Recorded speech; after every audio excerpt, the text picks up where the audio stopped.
रहीम। नाजरीन मोहतरम, स्वीडन के अंदर कुरान मजीद की बेहुरमती की गई।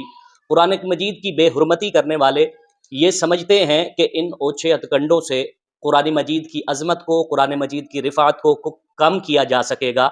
ऐसा हरगिज़ नहीं है। ये इस मकाम पर पहुँच चुकी है कि अब ऐसे ओछे हथकंडों से कुरान मजीद की अजमत को कम नहीं किया जा सकता। जो उर्तुगुल का बाप था, जिसने सल्तनत उस्मानिया की बुनियाद रखी, आप सब उसके नाम से वाकिफ़ हैं। वो उस्मान अव्वल इसलिए कहा जाता है कि उसके बाद भी उस्मान था, तो उनको उस्मान अव्वल इस वजह से कहा जाता है। उस्मान अव्वल के बारे में ये बात मशहूर है कि ये बड़े अच्छे अखलाक के मालिक थे। तो जैसे अच्छे लोगों को बुरे लोग गवारा नहीं होते, ऐसे ही बुरे लोगों को अच्छे लोग भी गवारा नहीं होते। तो उस्मान अव्वल को उनके गांव वालों ने गांव से निकाल दिया। ये परेशानी के आलम में अपने शेख के पास पहुंचे। शेख ने कहा कि परेशान ना हो, आज रात तुम इस हुजरे में क़याम करो। वो उस हुजरे में लेट गए।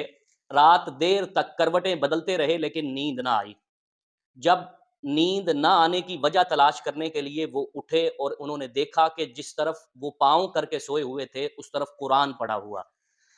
रोने लगे, अल्लाह के हुजूर माफ़ी के खास्तगार हुए। हालांकि उन्होंने जाने अनजाने में उनसे ये गलती हुई, उनको ये मालूम नहीं था।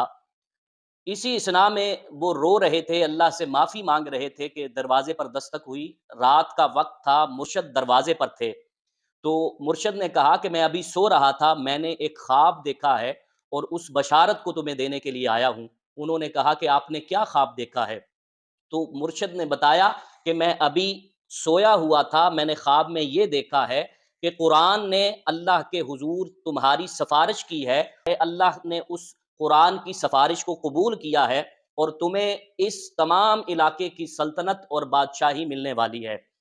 उस्मान ने कहा कि ये अजीब माजरा है, मुझे मेरे गांव वालों ने गांव से निकाल दिया, तो मुझे बादशाही कैसे मिल सकती है? तो मुर्शद ने कहा कि मैंने ये जो बशारत ख्वाब में देखी, ये तुम्हें बताने के लिए आ गया।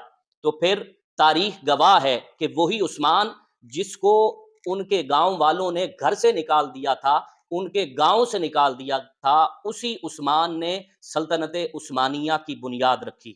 बुनियाद रखते ही जो पहला हुक्म उस्मान ने जारी किया, वो हुक्म ये था कि आज भी अदालतों के अंदर कुरान लाया जाता है और उस पर मुजरिम हाथ रख कर कहता है कि मैं जो कहूंगा सच कहूंगा, सच के सिवा कुछ नहीं कहूंगा।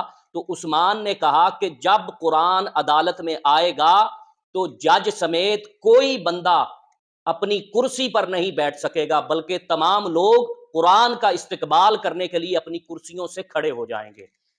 उस बादशाह ने कुरान की इज्जत, अजमत और हुर्मत का ख्याल रखते हुए कुरान का इस्तकबाल इस तरीके से करवाया।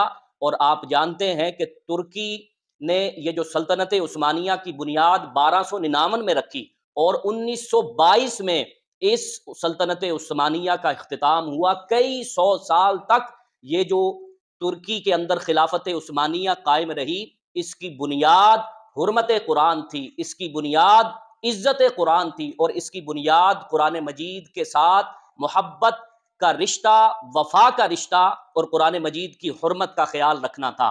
तो मैंने अर्ज किया कि जो लोग कुरान मजीद के साथ मोहब्बत करते हैं, उनकी कब्र की मिट्टी से भी खुशबू आती है, जिन्होंने कुरान मजीद की हुर्मत का ख्याल रखा। हम बहसीयत मुसलमान, हमें आज ये सोचना चाहिए कि हमारे ऐवानों में बैठे हुए लोग इस बात का कतई तौर पर ख्याल नहीं कर रहे। आज आप किसी के सियासी लीडर को बुरा भला कह दें, तो उसका कारकुन आपका गिरेबान तक पकड़ने के लिए आएगा। इसकी वजह क्या है? इसकी वजह यह है कि वो अपने कायद की, अपने सियासी वर्कर होने के नाते से अपने पार्टी के सरबराह की हुर्मत इस कदर उन्हें अजीज है कि वो आपका गिरेबान तक पकड़ने के लिए तैयार हो जाएंगे। लेकिन दियारे गैर में आज कुरान मजीद की बेहुरमती की गई। क्या बहसीयत मुसलमान हम इस कदर अखलाकी पस्ती में जा गिरे हैं कि हम कुरान मजीद की हुर्मत का ख्याल अपने सियासी लीडरों के बराबर भी नहीं रखना चाह रहे? तो ये लम्हा फिक्रिया है। मगरिब बार बार इस वजह से हमें ठोक बजाकर चेक करता है कि मुसलमानों के अंदर कितनी गैरत बाकी रही है। कभी हुर्मत कुरान को पामाल करके, कभी साहिबे कुरान की इज्जत को पामाल करके مسلمانوں کو چیک کیا جا رہا ہے کہ وہ یہ دیکھنا چاہتے ہیں کہ مسلمانوں کے اندر کتنی غیرت باقی رہ گئی ہے۔ لہٰذا مسلمان ہونے کے ناطے ہمیں اپنی غیرت کا ثبوت دیتے ہوئے اس کے خلاف آواز بلند کرنی ہے، اور ہم سب کی عزتیں اسی وقت سلامت ہو سکیں گی جب ہم قرآن مجید کی عزت و عظمت کا خیال رکھیں گے۔